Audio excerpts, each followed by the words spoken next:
Hello, this is a prepaid call from Doris Moore, an inmate at a Florida Department of Corrections institution. My name is Jack Lawrence, and this is 1 Minute Remaining.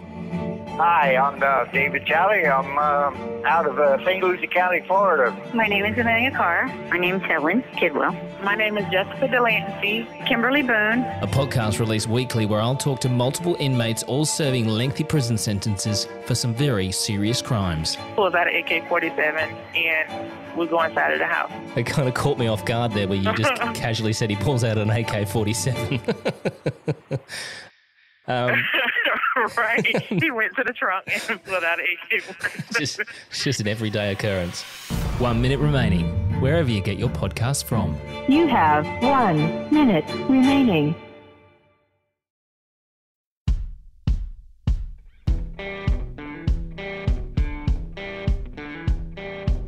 I'm Brett, And I'm Alice. and we are the prosecutors.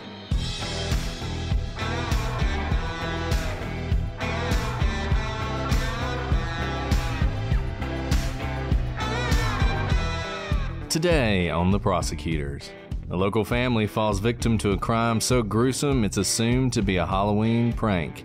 Unfortunately, this is no prank, it's a Halloween massacre.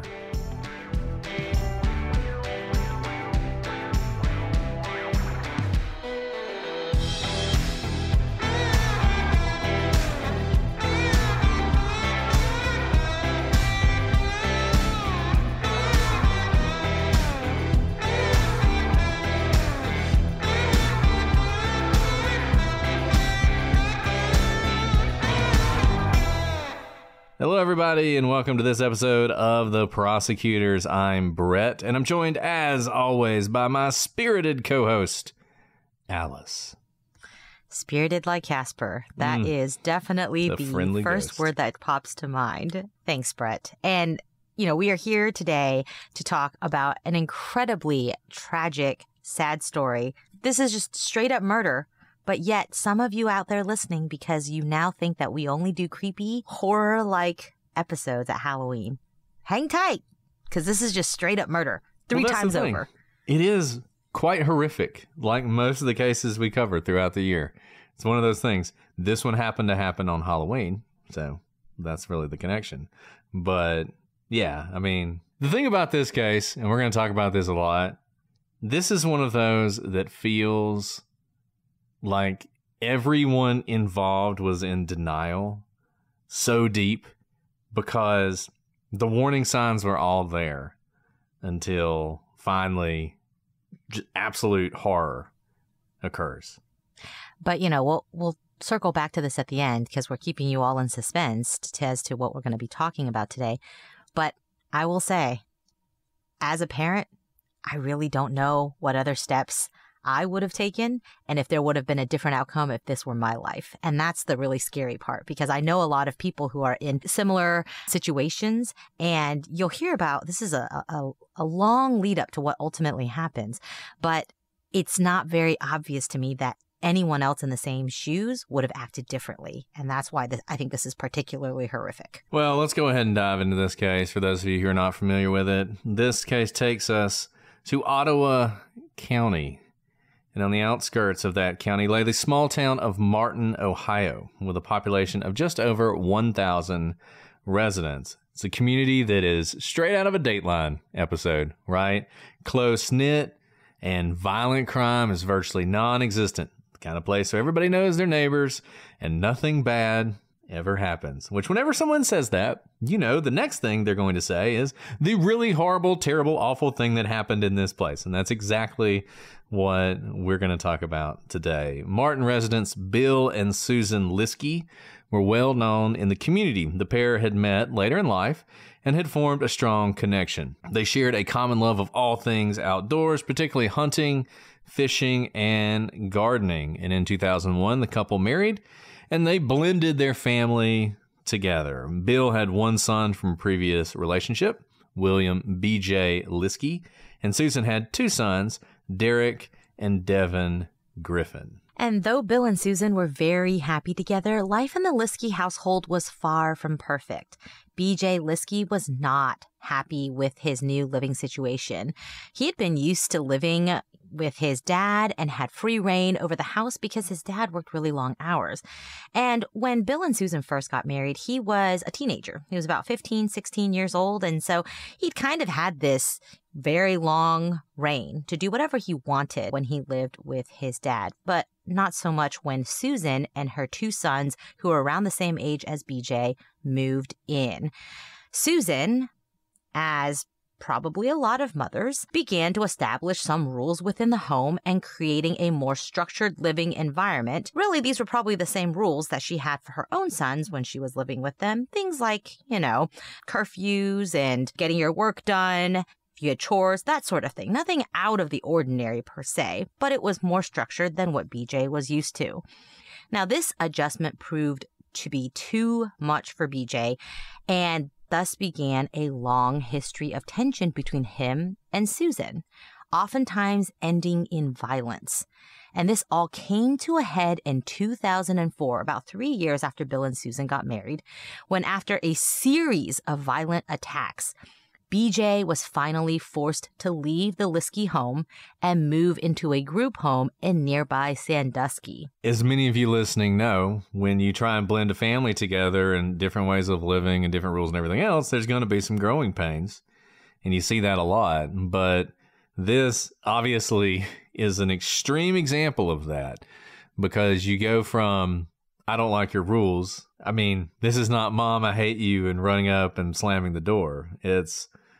This becomes very violent very quickly. We're gonna talk about that more, to the point that BJ's actually moving out of the home and the police are becoming involved, and there's all sorts of stuff going on. And as you're gonna see soon, there's more to this than just two families that aren't meshing as well as the parents would like. Yeah, absolutely. I mean, up until the violence point, I think this sounds like a lot of blended families. There are entire sitcoms written about the tensions that come with blended families, but I think what's different about this particular situation is how violent BJ gets with Susan, his stepmom.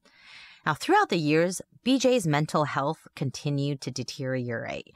He was socially awkward, but his problems were deeper than just that. It wasn't just social awkwardness. He was actually diagnosed as suffering from schizoaffective disorder.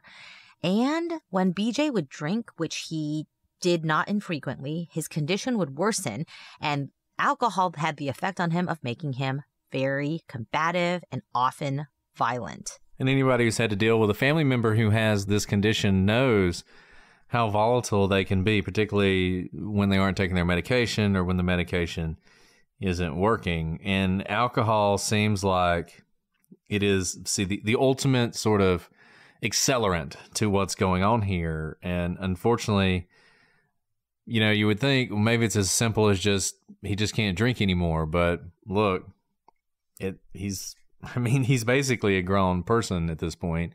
And so he shouldn't be doing this, but he is. And when he drinks, that combined with his mental illness that he's dealing with leads him to enter into these violent episodes. And like, as I said, we're going to give you examples of the kind of things that would happen in this family. And a lot of them are pretty shocking. And as Alice said, you read this story, you look at this story from the outside, and you're seeing this develop, and you know how it's going to end. We wouldn't be covering this on a true crime podcast in October if everything turned out sunshine and rainbows. It's not going to happen that way.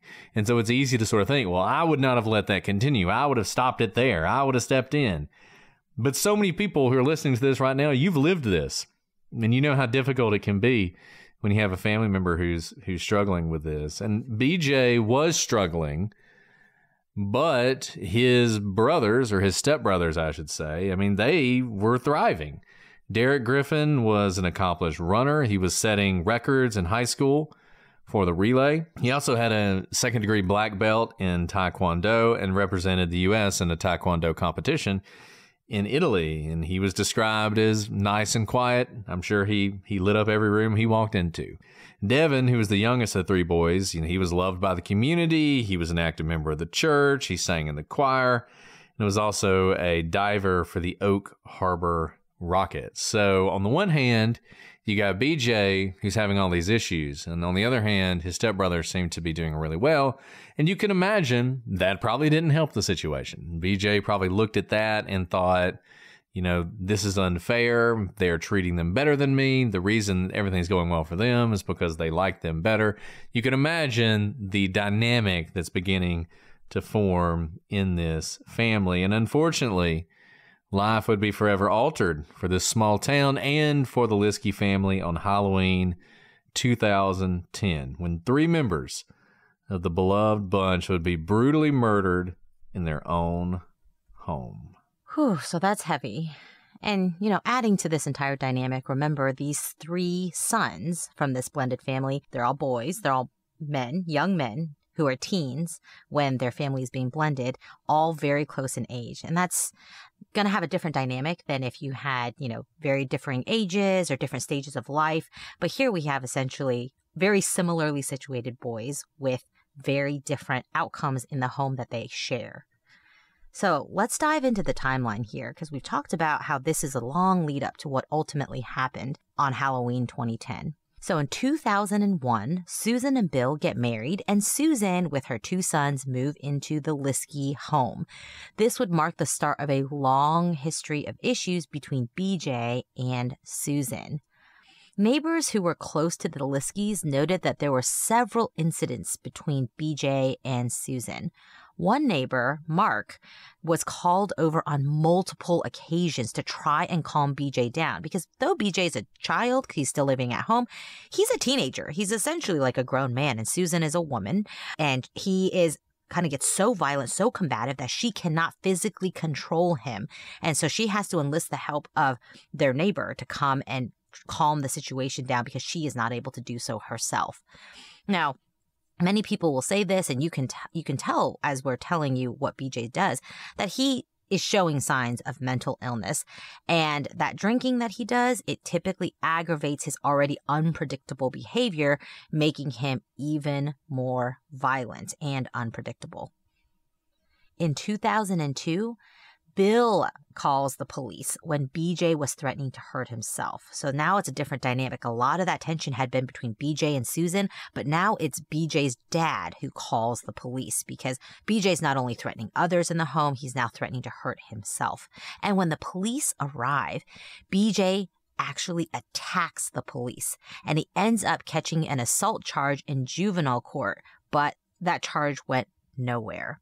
So this really, you begin to see the escalation. Not only are the parents not able to kind of control BJ, they've started to ask neighbors to come help, right? It's bringing other people into the home dynamic. And that's not even enough to control BJ. Now the police are being involved in helping to control BJ. And even when the police come, his response to them is violence. And, you know, he's being violent with the family, he's being violent with the police, and yet there's still nothing happening on the sort of official side. There are no consequences for this behavior. And to the extent that the behavior shouldn't have consequences because it's driven primarily by mental illness, there's nothing really being done about that either. And that's one of the things about this case. And we're doing this case in Halloween because it culminates in Halloween. But this is one that I feel like is emblematic of problems throughout sort of our justice system, our mental health system, to the extent we even have one, where you have people and families who are in this situation and they love a family member, but the family member is violent. And the family member is violent because of these mental issues. I mean, they are not rational and they are acting irrationally, but unfortunately that often presents itself as violence. And what do you do about that? On the one hand, the family doesn't want the police to come. They don't want to see their family member in jail or in prison. They want to see them get help. But sometimes the only way you can even do that is if you start them in the criminal justice system. But once they're in the criminal justice system, who knows how that's going to go? And when they get in the criminal justice system and nothing happens, that only emboldens the behavior even more, because it feels like there are no consequences for whatever is going on.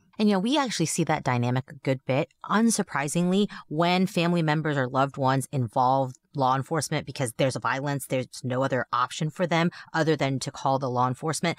What happens, we see, is that once charges are pressed, they love their family member. They don't want them to get into the criminal justice system, so they drop charges. And we see that repeatedly, especially, unfortunately, with battered women, like women who are abused by their significant others. We see this on records where it will be like, arrest, charges dropped, arrest, charges dropped, but you clearly see a pattern of violence.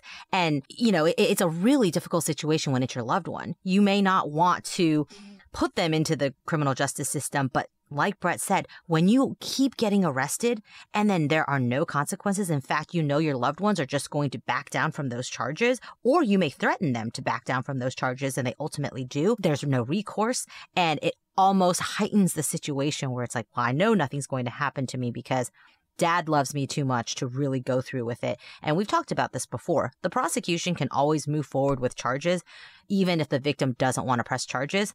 But it's really hard to do so, right? Optically, it's really difficult in front of a jury. You are usually overburdened with cases to prosecute. And if you have the victim who's like, you know what, this is a family matter, we're going to go to counseling, we will figure this out. You don't want to necessarily drag that family through something that could be very painful, very difficult for the victim who doesn't want to press charges. And you also have a bunch of cases that do have victims who need to be vindicated or who need justice. So you may turn your resources to those cases instead. So it's a difficult dynamic.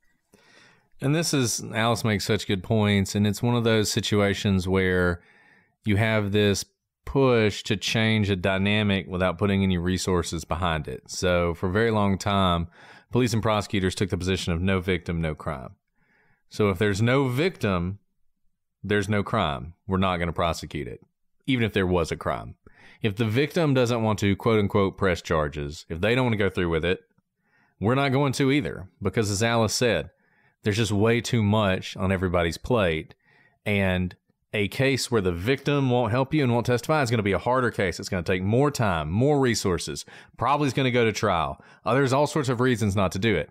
We're trying to change that dynamic to focus on some of these cases because we know, and the statistics tell us this, that if you have, just to talk about domestic violence, and this is a little bit of an aside, but I think it makes sense to talk about it. We've talked about this some before.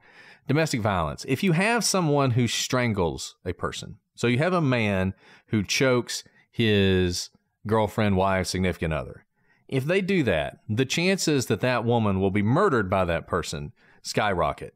The chances that that person will kill a police officer skyrocket. When you hear about domestic violence cases that end in police officers responding and dying, if you look back in the history of that person, they probably have been accused of strangling someone before. The statistics are absurd. So one of the things that we're trying to do is when you see that, even if the person doesn't want to prosecute, if the police do a good job of documenting the initial incident, you can move forward and prosecute. And that's great. And you can prioritize those worst cases, but so many are going to fall through the cracks. And they're going to fall through the cracks because of everything Alice talked about, and just because, frankly, it is low-level crime, even when it's violent, even when it's assaults like this, often just results in a non-prosecution.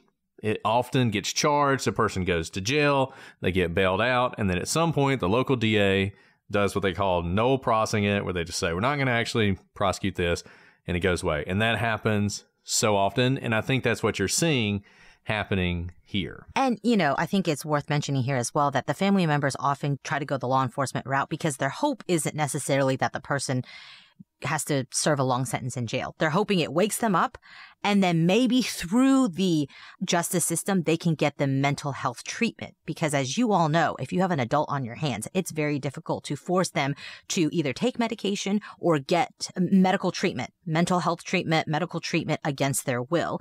And if you are in a state where you are not being treated for mental illness, oftentimes you may not be in the state of mind to recognize you need the medication or the treatment. And so it becomes this downward spiral.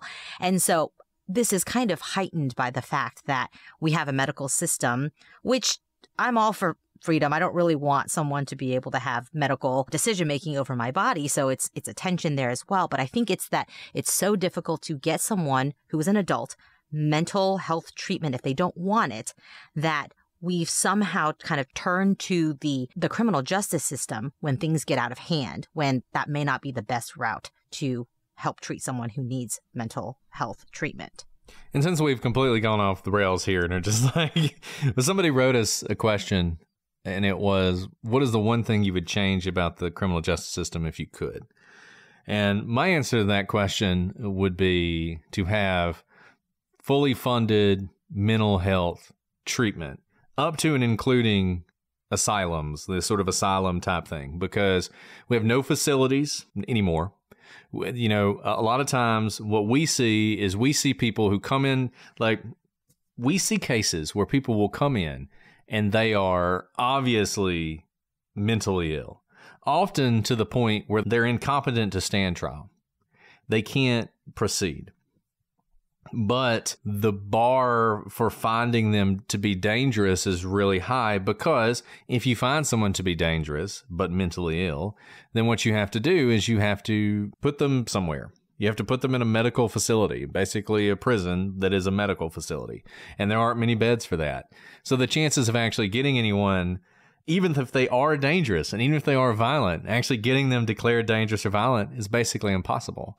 So you end up having these people who essentially have severe mental health issues.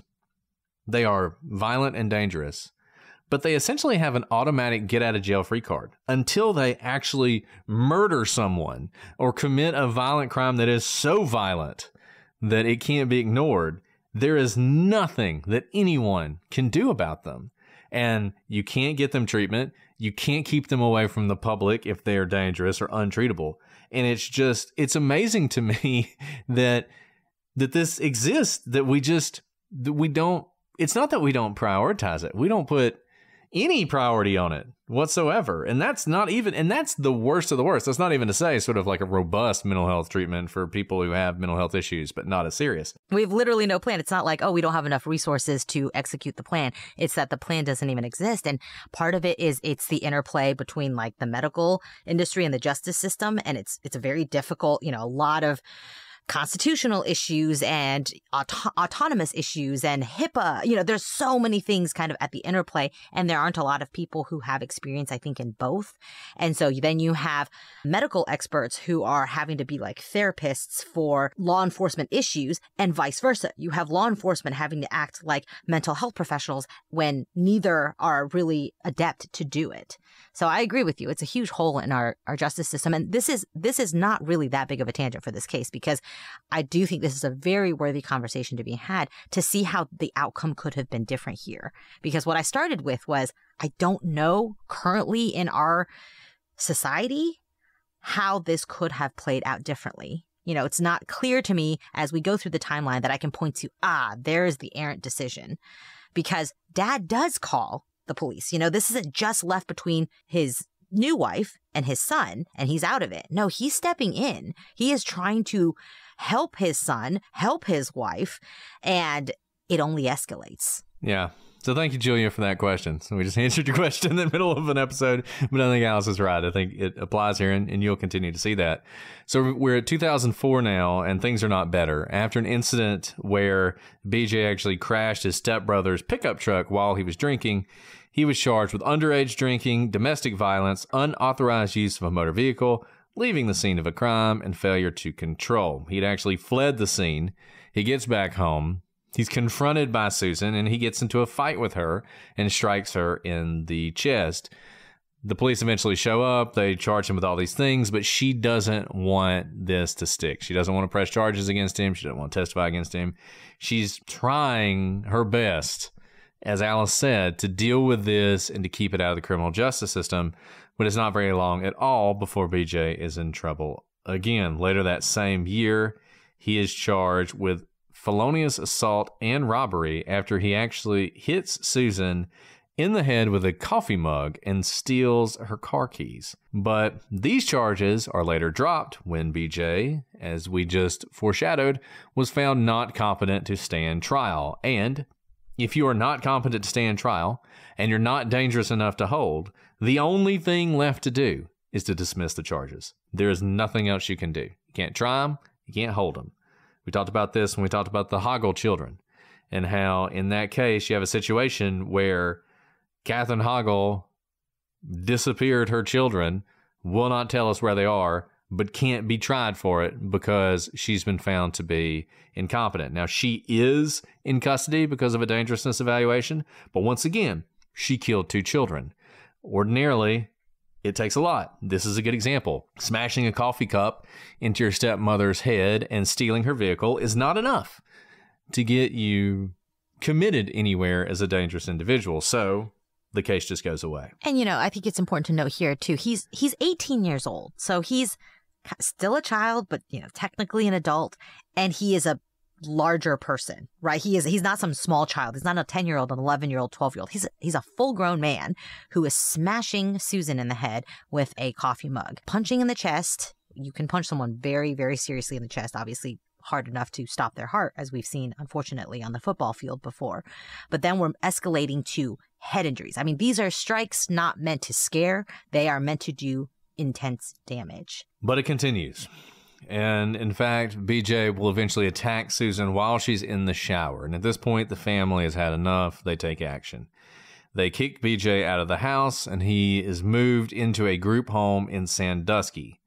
But it's one of those places where he's in the group home, but he can kind of come and go. And the Liske family, they're still trying to make a place for him. So even though he's done all these things, he is allowed to come home and stay with the Liskes on the weekends. But even during this time, when he's in Sandusky and he is coming home, he has 3 more violent encounters with the police. So now fast forward 2 years, it's 2006, and BJ is 20 years old. So we kind of talked about this before. Now that he's a legal adult, it's difficult to force him to accept any medical treatment. But his dad, Bill, steps in and does all the right steps legally to try and help his son. And he ultimately is appointed as BJ's guardian. And the goal of this was to get his son to take his medication because as many people who are like BJ exhibiting kind of violent expressions of his mental illness, when he's medicated, he's actually just fine. He's not violent.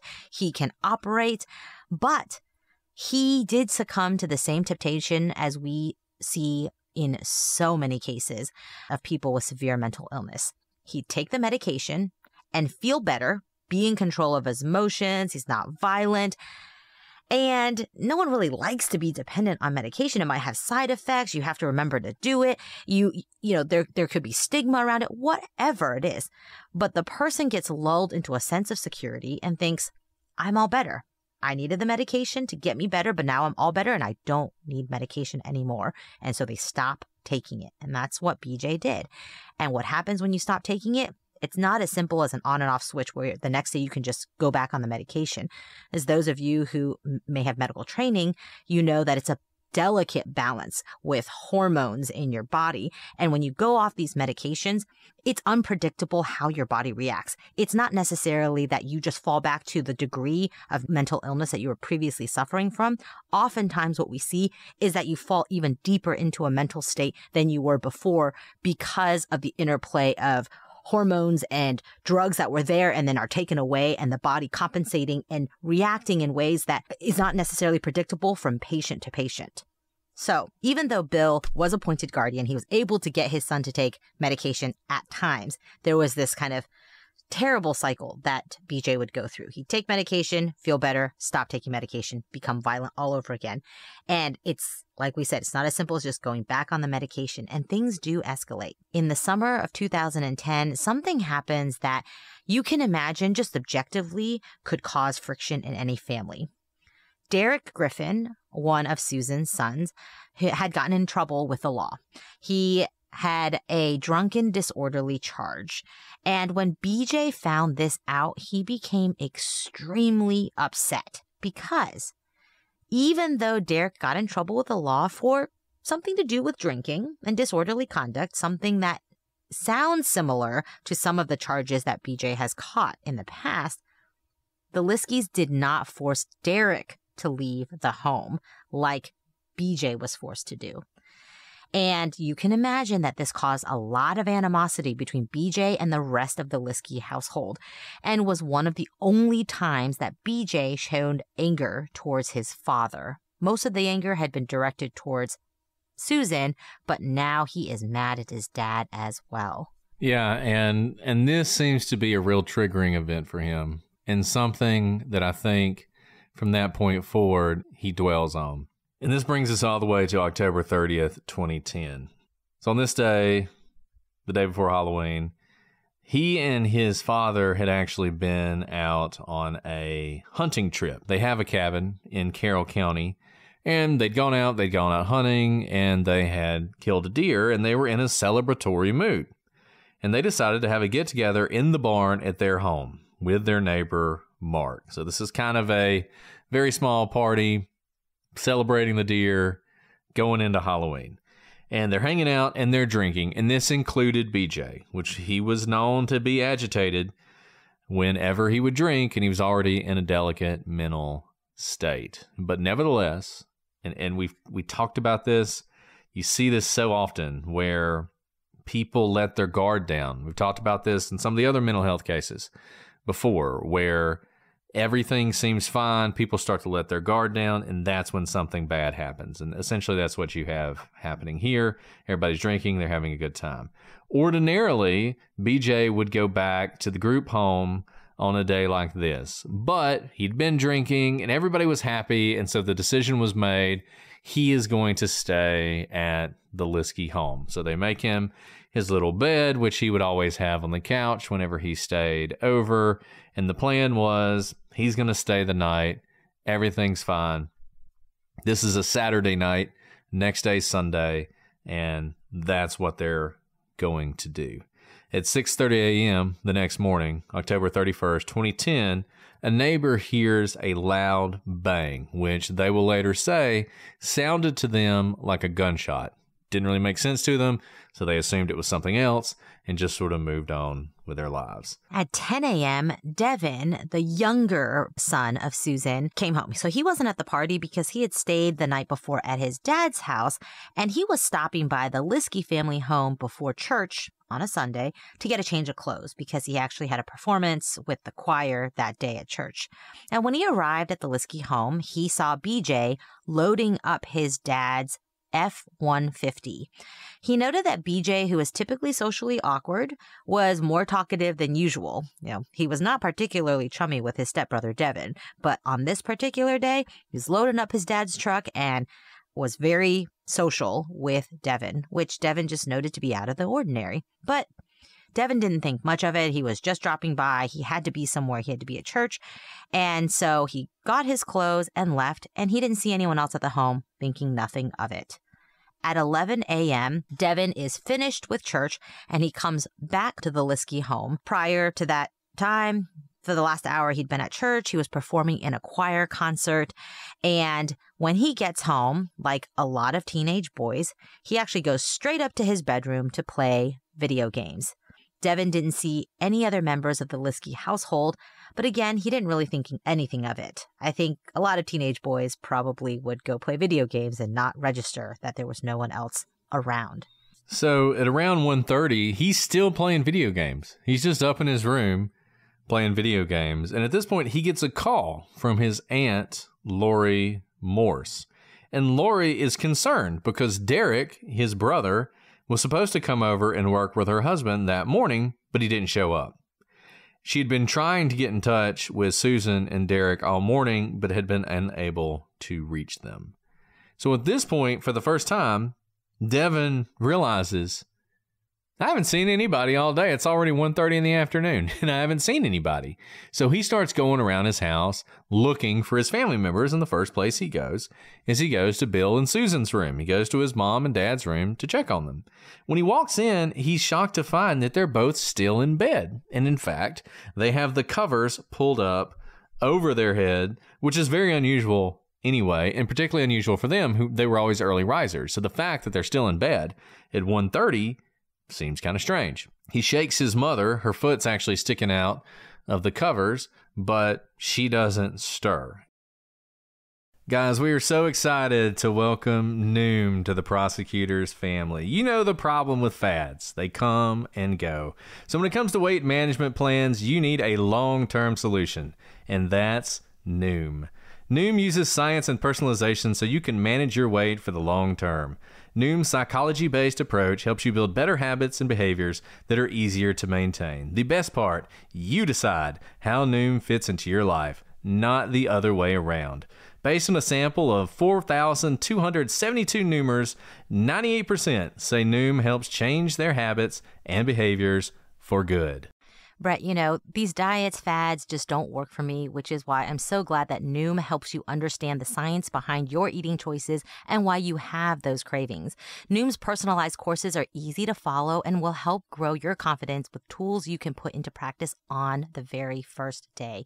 And they'll give you the knowledge and wisdom you need to make informed choices about what you eat. Noom's really changing how the world thinks about weight loss. Sign up for your trial today at Noom.com. That's NOOM.com to sign up for your trial today. Guys, I am so excited to welcome FirstLeaf to the podcast family. Look, I love wine. I love drinking wine, but I gotta tell you, I don't really understand wine, and that's why I was so excited to have FirstLeaf on the team. FirstLeaf knew what wines to send me that felt familiar and delicious and would get me excited about trying new wines. I gotta tell you, I tried this rosé. I had never had it before. It was from Portugal, and it was fantastic. And that was the thing about FirstLeaf. FirstLeaf was able to take all of the different things that I love about wine and turn it into recommendations for wines that I had never considered. I'm not a wine guy. I like wine, but I don't know a lot about them. But what I knew was that I could trust FirstLeaf to take the things that I liked and turn them into recommendations. And the recommendations that they provided me were amazing. And they will be amazing for you as well. And they will make it easy to get personalized wine delivered on your schedule right to your door. Since I chose the day my shipment comes, I've never stressed about missing a delivery, and every selection is backed by FirstLeaf's 100% satisfaction guarantee. Brett, it's so true. I loved taking the quiz and taking all the different notes and flavors that I liked to give me a curated box of wine. And not only that, they're educating me about what I like so that when I walk into a wine store, I don't just feel like I'm, blankly picking out a wine bottle because it has a pretty label. Instead, now because of FirstLeaf, I know what wines I love and what wines I might like to try. And they match award-winning bottles to my tastes, so I get just right wines in every shipment. It's really taking wine exploration to a new level and taking out guesswork. Give your palate what it really wants with FirstLeaf. Go to tryfirstleaf.com/prosecute to sign up, and you'll get your first 6 hand-curated bottles for just $44.95. That's tryfirstleaf.com/prosecute. Tryfirstleaf.com/prosecute. Have you ever been on the hunt for a new doctor and you ask literally everyone you know for their recommendation? A doctor who actually gets you, listens to you, and makes you feel super comfortable. And finally, after weeks of searching, texting all your friends for recommendations, you find the one. So you call their office and they have an appointment available. Yes, but then the receptionist tells you this perfect doctor doesn't take your insurance. Don't worry, wipe your tears away, put away that ice cream, and head over to ZocDoc to find and book the doctor who is right for you and takes your insurance. ZocDoc is a free app where you can find amazing doctors and book appointments online. We're talking about booking appointments with thousands of top-rated, patient-reviewed doctors and specialists. You can filter specifically for ones who take your insurance, are located near you, and treat almost any condition you're searching for. Guys, I'm not getting any younger, and I'm in my 40s. I'm looking for a doctor. I need to start going and getting regular checkups. And I recognize this, and ZocDoc is helping me to find a doctor who can help me. All of you should take advantage of this opportunity. It's a chance to find the doctors who take your insurance, who have appointments available for you. So go to ZocDoc.com/prosecutors and download the ZocDoc app for free. Then find and book a top-rated doc today. That's ZocDoc.com, ZocDoc.com/prosecutors. ZocDoc.com/prosecutors. You will not regret it.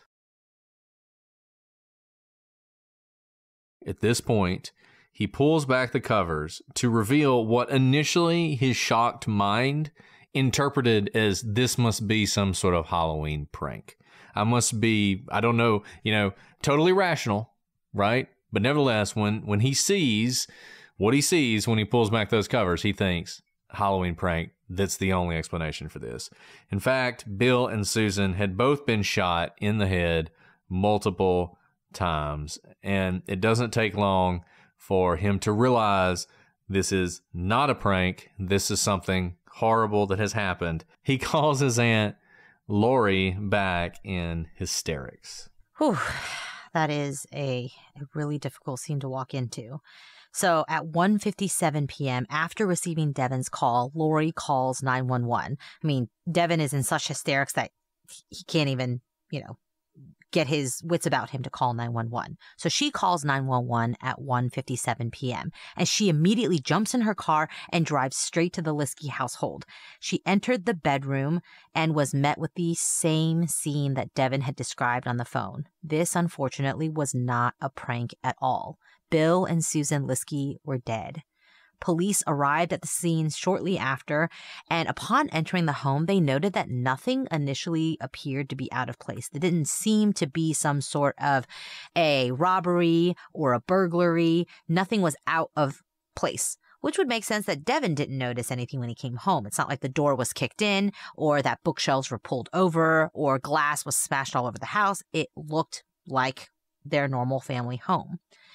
Now, the investigators entered Bill and Susan's first floor bedroom, and they, too, saw that the bodies of Bill and Susan were in bed with several gunshot wounds to the head.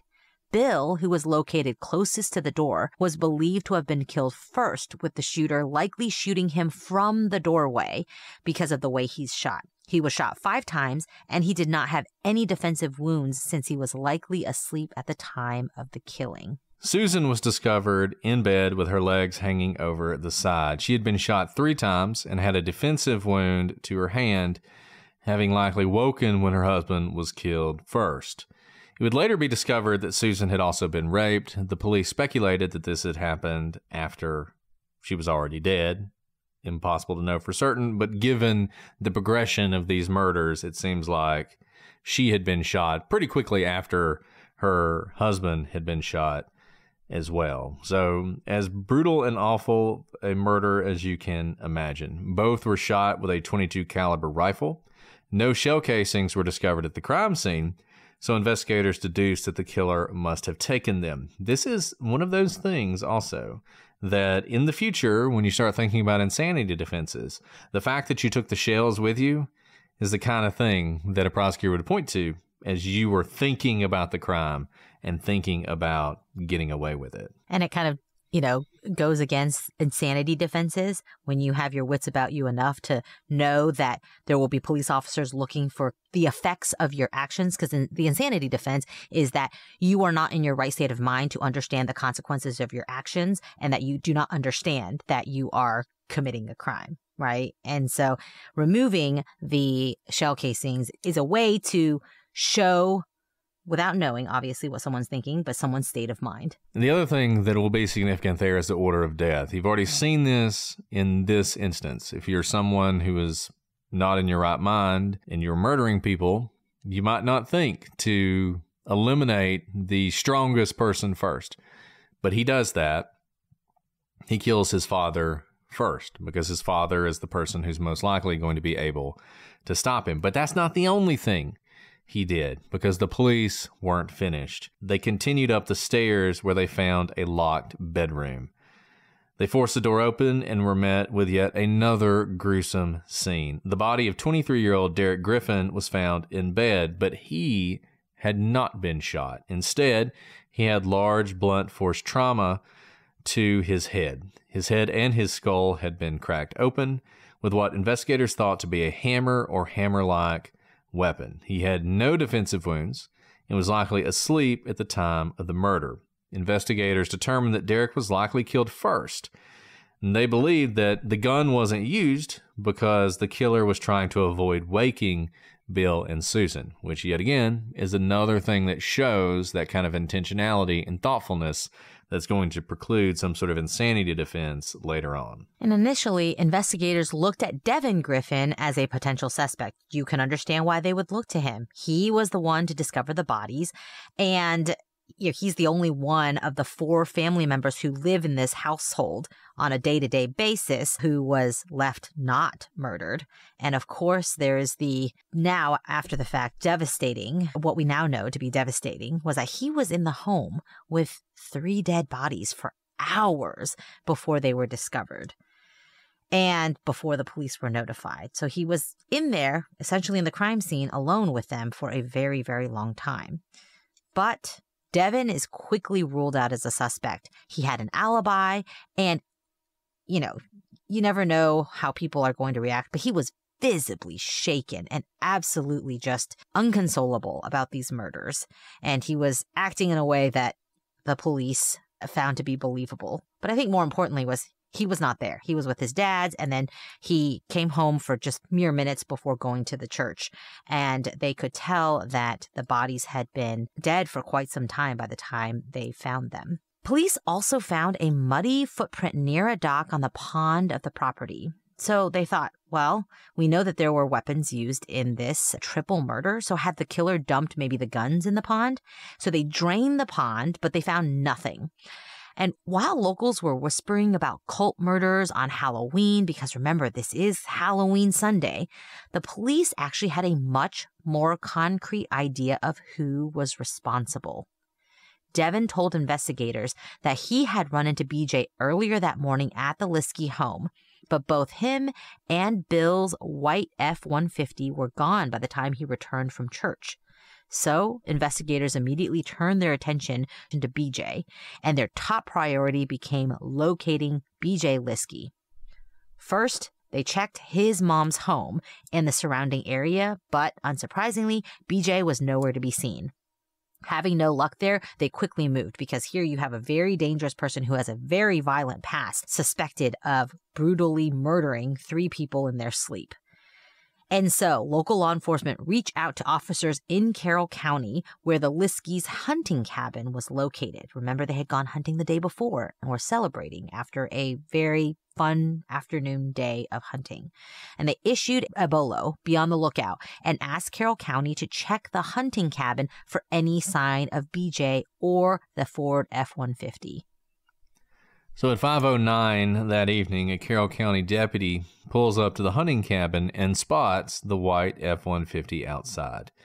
BJ actually walks outside, sees the officer, and is arrested without incident. Doesn't resist, and unlike so many other encounters with law enforcement, isn't violent at all. But the officer notices there are some things wrong. Number one, BJ has brown and red stains on his shoes and on his socks that appear to the officer to be blood. Law enforcement would later confirm that BJ had Bill, Susan, and Derek's DNA on his clothing. Investigators descend on the cabin, and they search it and the surrounding property. They find blood on the outside and inside of the truck, and they find a .22 caliber rifle in the cab, which was owned by Bill Liske and would be found to be consistent with the gunshot wounds on Bill and Susan. Investigators also searched the Liske home in Martin. In the living room closet, they found a safe that appeared out of place. They removed the safe and found a bloody hammer behind it, the murder weapon in Derek's death. So, in other words, they are able to locate BJ relatively quickly. And on November 10th, 2010, just about a week and a half after the murders, this is incredibly swift justice so far, BJ Liske is arraigned. He was charged with 6 counts of aggravated murder, all of which had death penalty specifications, and Liske pleaded not guilty to all counts. During the arraignment, attorney Gary Coley was appointed as Liske's guardian. Remember, previously, BJ's father had been his court-appointed guardian, but obviously his father was no longer around, so he needed a new guardian. And the court also appointed 2 defense attorneys to represent Liske. His bail was set at $3 million. It was $1 million for each of the murders. And some time after this, the timing's not clear, BJ actually confesses to his mother on a recorded prison line. His mom says, "BJ, how could you?"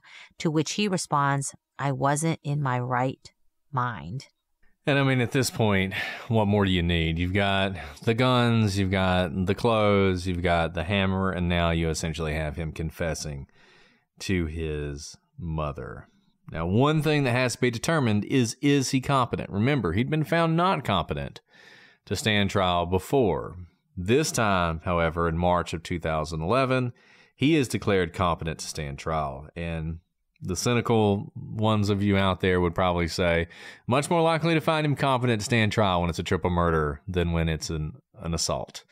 And in this case, he is found competent to stand trial. And you kind of wonder if that was really the deciding event. Once he was competent to stand trial, you knew what was going to happen. And as a matter of fact, on August 12th, 2011, in a hearing that was initially intended to be a pretrial hearing, BJ agrees to a plea deal. He withdraws his not guilty plea and pleads guilty to 3 counts of aggravated murder. In the plea agreement, prosecutors agree to drop 3 of the original 6 counts, which just goes to one of the things we talk about sometimes. In a lot of state court actions, 3 people are murdered. There are 6 counts of murder. I never really understand exactly how that works. I think it has something to do with the way you charge lesser included offenses in certain states. But in any event, they drop 3 of the counts. And most importantly, they take the death penalty off the table. And in exchange, Liske agrees that he will take 3 life without parole sentences. On September 15th, 2011, less than a year after the murders, Liske is sentenced to 3 life sentences without the possibility of parole. And during the sentencing, he read a 2-page apology he had written, citing his mental health and the devil as the reason behind the killings. And 2 family members, Lori Morse and Lisa Curl, were able to share victim impact statements. I mean, all around, this is a very sad situation. The fact that and we have a lot of sentencings with people who plead guilty where they don't say anything. There's no apology. They don't make any statement to the court because you don't have to say anything to the court. Typically, the judge will turn to the defendant before sentencing and say, "Is there anything you'd like to say?"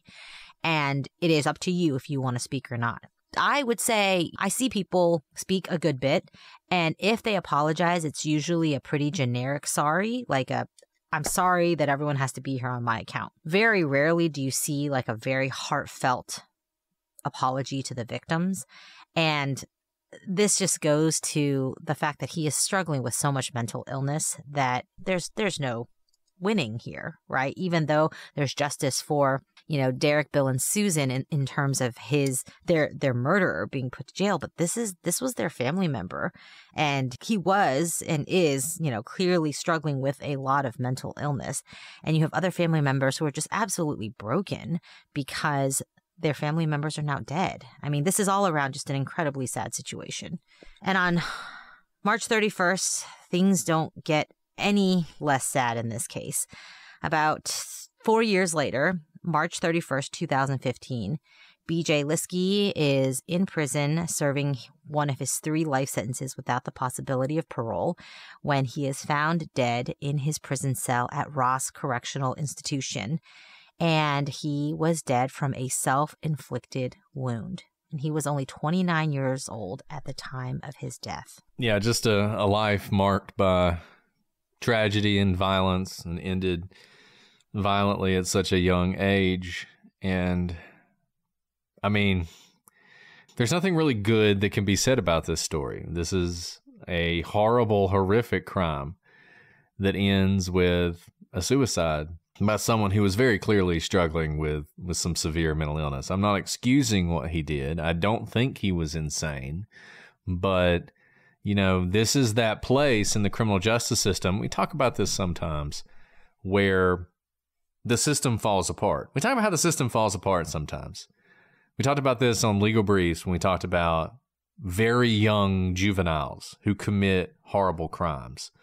When a 10-year-old murders his mother, or a 12-year-old rapes and murders his cousin. And what do you do about that? And the knee-jerk reactions that some people have, where it's like, well, he's only 10. Yeah, but he's clearly very violent. You know, he's only 12, but he's clearly very violent and dangerous. And the system is just not made to deal with that. It just breaks down when you have those extremes. And here you have a similar situation. Extremely violent, awful, horrible crime. The kind of crime that ordinarily, you know, you would say the death penalty is too good for this person. But then you know the background and you know the issues. And it's like, what do you do about that? Because on the one hand, you feel like the culpability is lesser, but you don't think this person should ever get out. And as we said, we don't really have anywhere else to put this person except for prison. And so that's where they go. And it sounds like BJ's mental health treatment never improved. And at this point, this was almost the inevitable end. The inevitable end of his life was going to be in violence. And unfortunately, the tragedies that struck this family, it was like cascading things. The day after the murder, so go back to November 1st, 2010, Bill's sister, Susan, died in a fire when there was an explosion in her garage. And you can imagine when people first heard this, they thought, what in the world is going on? What did BJ do? But it was later determined that this was completely accidental. It was caused by a cigarette that wasn't put out correctly. And it was unrelated to the murders, though you can imagine the speculation. But actually, people would say that of all the people in BJ's life, his Aunt Susan was actually the person he was closest to. But nevertheless, just another tragedy for this family. And there is some maybe redemption in this story, some small amount of redemption. Devin, remember Susan's son who had found all of their murdered bodies, later would actually get married at the farm where his family was killed. He said that he didn't want to remember this place, his family home, as just this tragic event. He wanted to turn it into something, you know, a silver lining, where he would start the next chapter of his life with his new family. And later he had a son with his wife, and he named him Derek after his late brother. And Devin really had his entire family just taken from him, and being the one to actually find his family members in their state, I can't even begin to imagine. But he has been able to be a much bigger person in this story than I think I could have ever been, because others have asked him before about BJ, probably wanting him to unleash everything that BJ took from him. But instead, he said of BJ, quote, "He wasn't a monster. We were trying to help him, but we may not have had the opportunity to help him the way he needed to be helped," which is such a beautiful and generous view of a very difficult situation where mental health took root in a really, really tragic way here. But I think that was a very incredible statement that he could make about losing his entire family because of BJ's demons in his head. And look, I mean, I think it's remarkable that he can be that clear-eyed about it, because if you just think about what he went through, what he experienced and what he saw, the fact that he can take that position now is remarkable. But he's right. You know, he's right. And in so many of these cases, we've talked about the postpartum depression cases. You know, we talked about the mother in Massachusetts who was in the grips of postpartum psychosis and murdered her 3 children. And there's been so much debate about what to do about that. She's been charged with 3 counts of capital murder. That seems right when you strangle your children to death. But on the other hand, you know there was something going on in her mind when that happened. This wasn't just she didn't want to have kids anymore, you know. And I don't have the answers for that, and I don't know how you deal with that. But the thing that's sort of amazing to me is these things happen, and we never talk about it. Like, these are not debates we have in society. Like, you don't, when presidential candidates are debating each other, they don't talk about this. When your senators, your governors, or whoever, when they're talking about this never comes up. You have this very serious situation which affects so many people, and we just never talk about it. We don't grapple with this issue. We don't struggle with how to balance these things or what to do in these situations or what our policy should be. We just, if things like this happen and we say, wow, isn't that terrible? Isn't that awful? And we just sort of continue on. And like I said, I don't have any answers for that, but we like to think that true crime is more than just entertainment. We like to tell ourselves that. This is the kind of case that should make you think and make you wonder, what steps can we take to address these issues in the future? Yeah, I mean, that was a question that I started this entire episode with, which is that you've now heard the whole story, the whole timeline. What could have been done differently to effectuate a different outcome? I don't think I have an answer right now, except that unfortunately this kind of trajectory is not a one-off. This is not some, Halloween cultish murder. Everything about this, honestly, is so commonplace and something that we see probably in a lot of different people in our lives. We certainly see it in the criminal justice system. And because of that, we know that this is capable of being repeated. And I hope that, we have those conversations and avoid a situation where there's another Liske family massacre, because this is so incredibly devastating. And if nothing else, to have this conversation and begin to see, what can we do about this? No one's irredeemable. And the fact that BJ's life ended in prison from a self-inflicted wound, is just like a devastating cherry on top of a devastating sundae. Yeah, this one's rough, guys. Glad you stuck it out with us. I feel like we've had a lot of episodes lately, frankly, that have been a little tougher than maybe some of the others. And we try and make these Halloween episodes a little bit more fun, but this one, definitely not it. We've actually had, I don't know that any of our Halloween episodes so far have been fun. They've been very dark, actually. They've actually been very dark, and they've dealt with sort of societal issues. It's kind of crazy. But anyway, I would love to hear your guys' thoughts on this. I'm sure a lot of y'all have stories, personal stories, things that you've dealt with, things that you struggled. I think a lot of you listened to this story and you heard your own stories in it. You've experienced something similar. You've had family members who've struggled with this, who've been violent, and you don't know what to do. And if you want to share those stories with us, just know we're always open to hearing, to listening, and, to providing whatever comforting words we can. A lot of times I think just knowing there's somebody out there to talk to helps people, and knowing that you're not alone, and you're not. If you're struggling with this, if this is going on in your life, you are not alone, and it's happened before. And there are some resources out there that are available, not as many as there should be. But like I said, just know you're not alone. Let us know what you think. prosecutorspod@gmail.com, @prosecutorspod for all your social media. Well, Alice, do you want to answer some questions? Maybe some happier questions? Yeah, maybe let's take a lighter take. Yeah. So I want one person, Sally Sue, sent us, her question was, why does my mother hate me? So we're not going to answer that one. That one's too dark. I assume that was a joke, Sally Sue. But I'm sure your mother loves you very much. And if your mother doesn't love you, we love you. We love you. Exactly. We're your mom now. Okay, so this is a good one. This is from SkinsFan36. It says, in 2021, my gem of a husband reached out to the pod to share how you both inspired me to pursue law.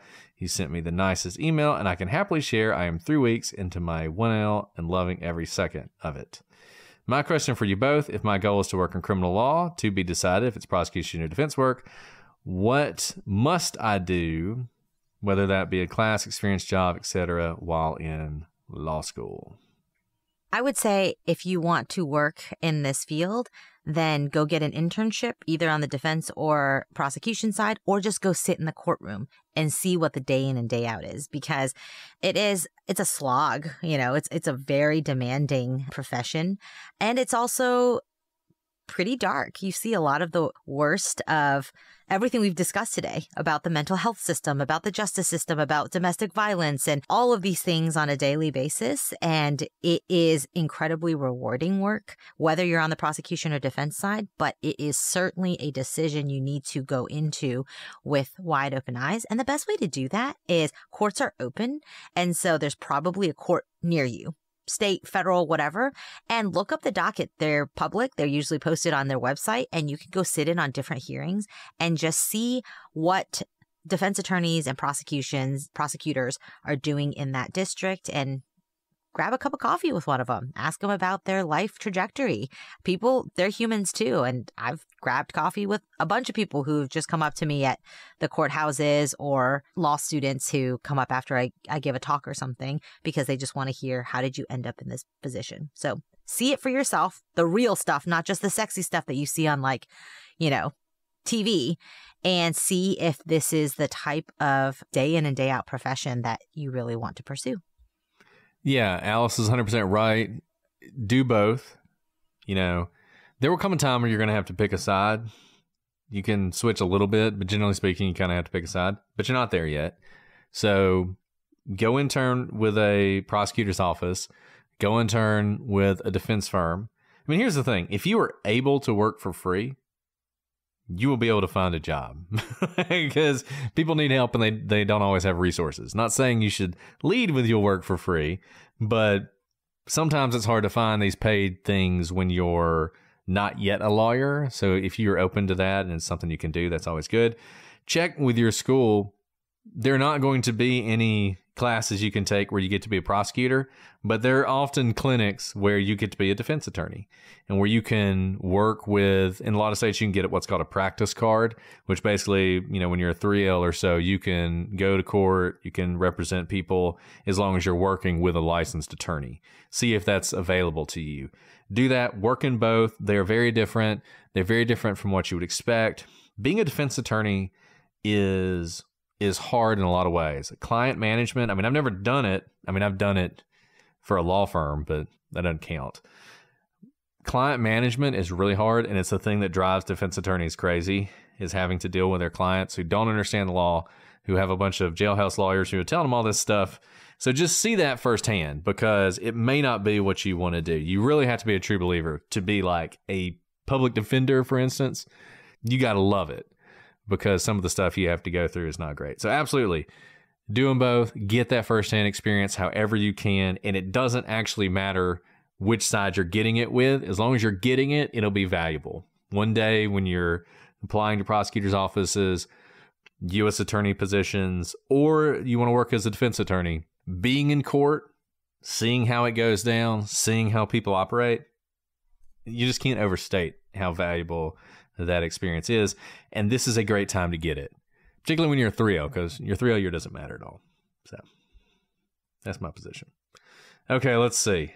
Okay, we're going to answer one more question today, and then we're going to give some Halloween music suggestions, I think is what we'll do today.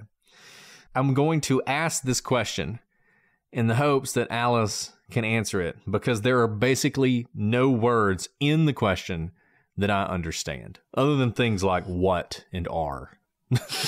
But all the other words, I don't know what they mean. I have no idea what this is. Alice is going to know, though, because she's much smarter than I am. Okay, this is from Celeste Michelle, and she says, what are your Enneagram numbers, or what are your tendencies based on Gretchen Rubin's 4 tendencies?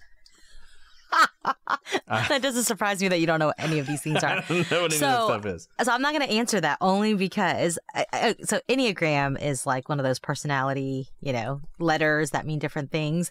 But Gretchen Rubin went to Yale, and so Pursuit of Happiness, or some happiness.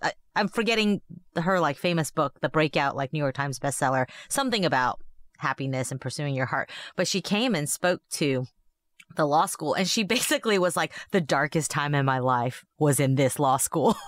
And ever since I've left, I've been so happy. And we're like, is this supposed to be uplifting? So I'm not answering the question, but it like stuck out of my mind because I was like, I think I was a 1L, and Gretchen Rubin was coming, and everyone was like, "Oh, the New York Times bestseller, and she's gonna show us the key to happiness." And like we walk in, and she's like, "These are the darkest times I've ever experienced, and I never want to be back here." I was like, yikes.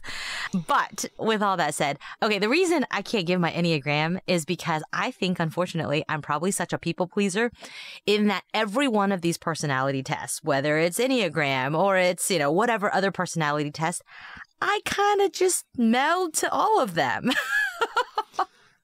So it's completely unuseful, and there's probably an Enneagram for that as well. And then people who really love Enneagrams will be like, this is exactly who you are. It's kind of like astrology, where they're like, this is everything about who you are in your decision-making process. And I'm like, am I? Now I feel like I'm fulfilling a predestination. So I like to just surf it wild. Okay. Well, I still don't know what any of that meant, but I'm going to go with, my characteristics are, I don't know. You know what's more fun for other people, though? For them to, now that this question has been asked, for everyone to post what they think our Enneagrams are, and then we'll take an Enneagram test, and then we'll reveal what it is, because then people will probably actually get it right, because they're pretty distinct characteristics. And I bet when people start posting, they'll be like, "You're definitely a, Oh, that's great. Yes. Everybody guess what my Enneagram Everyone score guess, is. and then we will get we will take the test. What's your sign, Alice? My astrology sign? Yeah. I'm a Taurus. But what Mess really with the bull, matters? You get the horns. But what really matters is my Chinese astrology sign, because that is the one that matters for my people. What is that one? Obviously, I'm a tiger. Tiger. There you go. Isn't that so fitting, though? It's so fitting. It's so fitting. I am a Virgo and a rooster. So. Rooster. Mm-hmm. My brother's a rooster. Yeah. I think that means we get along well, actually. Does it? They have whatever. There you go. We just proved that Chinese astrology is accurate. Works every time. There you go. Works every time. So. Okay. So, Alice, do you have any song recommendations for people's Halloween parties that they can play? I'm a huge Michael Jackson fan. Thriller, obviously. Obviously. It's so good. Thriller is so good. Thriller's great. You can't just play Monster Mash over and over again. Thriller is a good one. Monster Mash is also great, but so when I was great 9 months pregnant, great. Oh, the video was a masterpiece when it came out and still is. But I went to a Michael Jackson impersonator or cover. He wasn't a cover. He was an impersonator of Michael Jackson concert when I was 9.5 months pregnant with my oldest. And I was I really hope all this Michael Jackson Thriller is seeping into his head and he loves this song. He does. And he does? Yeah. He does. Yeah. My daughter loves it as well. I haven't shown her the video yet because I'm afraid it's going to scare her. But does anything scare her, though? But it is a great video. The dance, everything is so great. Maybe show her the 13 going on 30 dance version of Thriller. There you go. Then she'll love it. Okay, so songs other than Thriller. Thriller's a great one. I got a whole bunch. I'll give you a few, and you can take it or leave it. So there's a song called, which I love this song. It's one of my favorite songs, called Dixie Drugstore by Grant Lee Buffalo. Fantastic song. If you've never heard it, it's about a guy who stops in New Orleans, Louisiana, and stumbles upon a voodoo store and has a very interesting meetup in the store. And I love this song, and I'd listened to it 1,000 times. And one night, I had a dream. And in that dream, there were additional lyrics to the song. There were more lines that I had never heard before. And I woke up in the morning, and I thought, I wonder if there are. And so I went out, and I tried to find it. And wouldn't you know it, there was a demo of the song before it was released publicly that had additional lyrics, but it was only available in Denmark. So I bought the demo CD and actually put it on YouTube. So if you go on YouTube and you look up Dixie Drugstore Juju version, you'll actually find my other YouTube, my personal YouTube thing, the only thing I've ever uploaded, which is this song with the extra lyrics. You literally had a dream about it, and it existed? And it was true. Did you know the lyrics in your dream? No, I didn't know the lyrics. I can't go that far. That would have been really creepy. That would have been really creepy. But when I discovered that, it just blew my mind. Yes. Yes, Are Daphne. the extra lyrics good? They're amazing. It's like the song is totally different. It's not totally different, but it's different and like much longer. And just the lyrics are so great. I don't know. It's a great song. And it's about one of my favorite subjects in all of history. So like, it's like a historical song too. So if you haven't heard it, Dixie Drugstore, even if you can only find the original version, find it. Grant Lee Buffalo. I like it. That's my first one. That's a fascinating story. Very different song.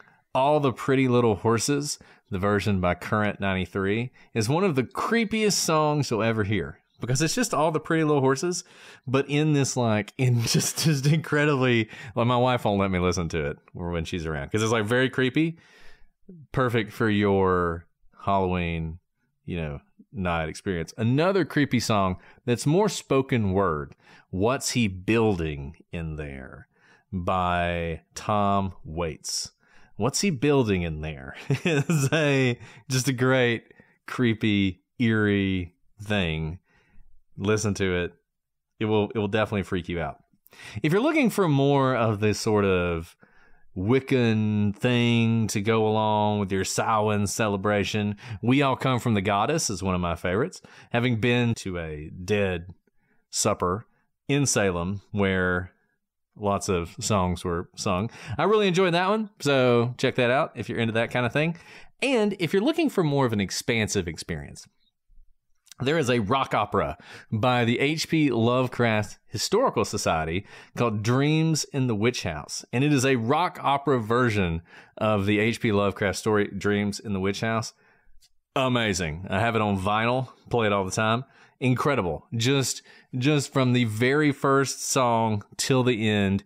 If this podcast ever makes it big and we have a whole lot of money, I am putting that thing on Broadway. That's my goal. So if there's anybody out there who wants to fund an off-Broadway production of Dreams in the Witch House by the H.P. Lovecraft Historical Society, I am there. Let's do it.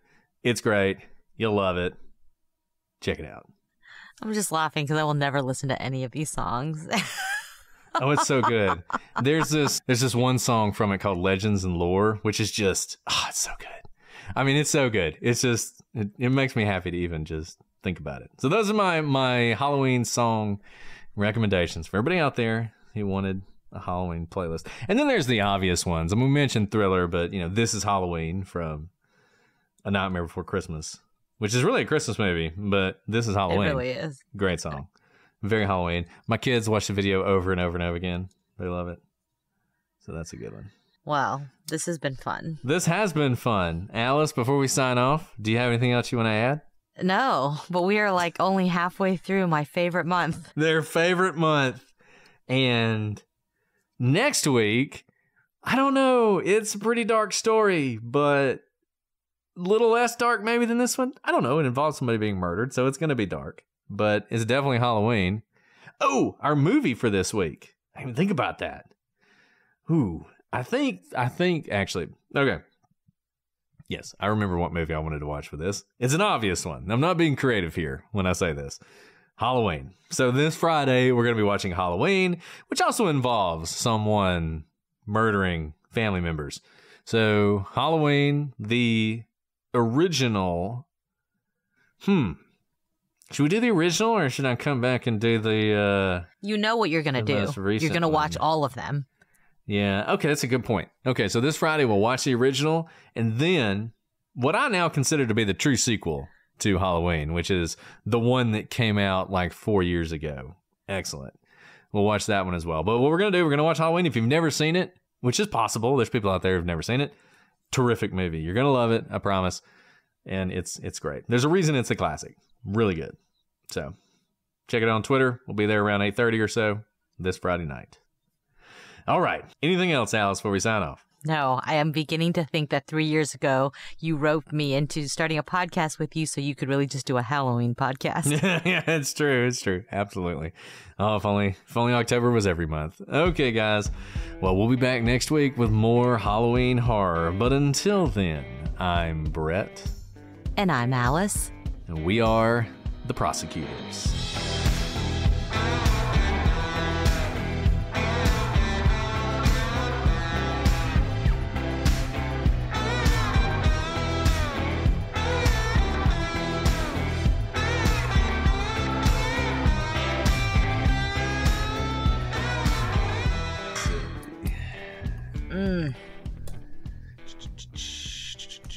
I don't remember this case happening, like, at the time. I don't either. And it feels like at one all. that, yeah. You would think would kind of have grabbed all the headlines, but I really don't remember anything about it. You'd think. Okay, I got a word for you. This really is doesn't not have anything broken to up. do with this. But... Do you wanna break it up? Sure. It's not a big deal, but I always forget. yeah, it's fine. Why don't we talk about something else while I'm doing that? Yeah. Entertain the guest.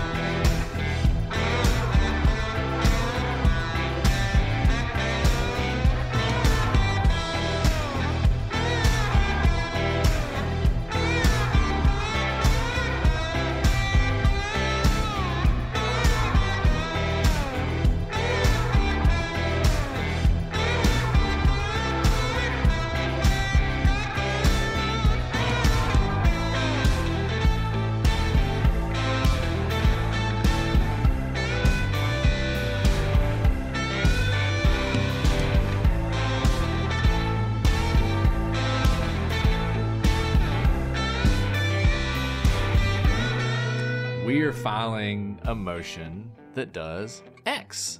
The motion should do X. Should do X, and if it doesn't, that was the thing is, like, I don't actually think the people who were being really verbose on the chat listened to a single word we said. I was like, I literally said, take as true everything written. That's not the point.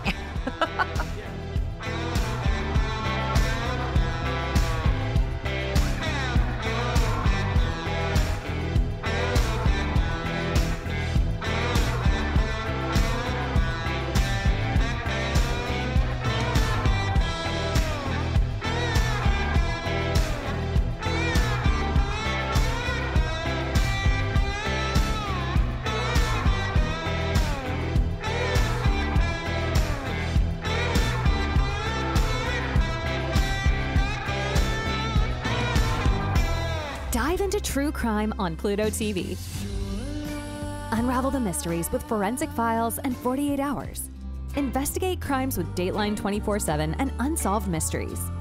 With thousands of free crime movies and TV shows, PlutoTV is the true home of crime. Download the PlutoTV app on all your favorite devices and start streaming true crime.